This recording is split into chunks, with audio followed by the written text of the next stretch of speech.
Okay, so three big questions. How do you prepare? Let's get ahead of, let's get left of the hack. You know, one of the things that we talk about in security and even software DevOps is how do we shift left? Let's get as far left as we can, and that's preparing. You know, the three questions that organizations need to ask themselves, like your pet shop, how quickly can we recover if we do get ransomware? How quickly can we bring back our ERP system, our accounting software? Do we have recent backups? Most importantly, have you tested your backups for recovery? Hey, all I know is I backed up I got my servers, they're backed up on these things called tapes. Okay, they look like cassette tapes. Y'all probably don't know what those are.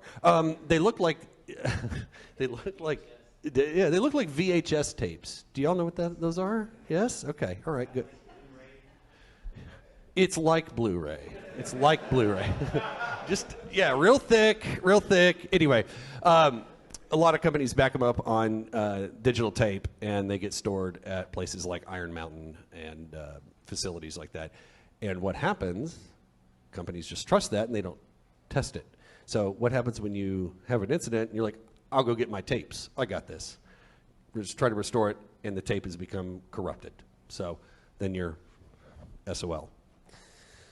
Okay, so incident toolkit. How do you become prepared, right? You want to make sure you have your processes, your policies, your standards, your security awareness training, and all that. You want to have your physical protections in place, you know, on the machine. How do people get secure access to their laptops?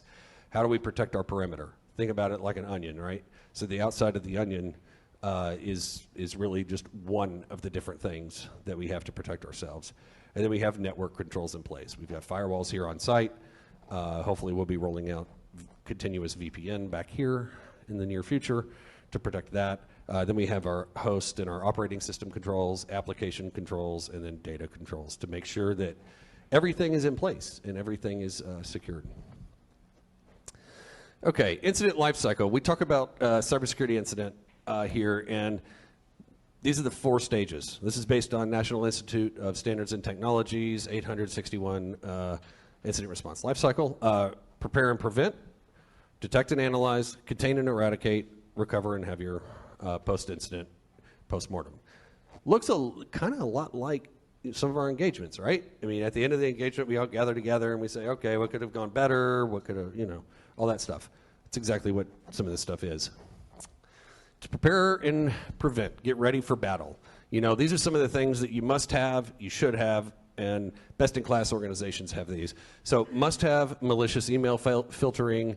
I'm not going to read through all of these, but automated backups. A lot of organizations that didn't pay the ransom, they didn't because they had a good backup in place, most likely. Malicious email filtration, or MEF, is one of the things that could have prevented that detonation that you just saw a few minutes before. Yep.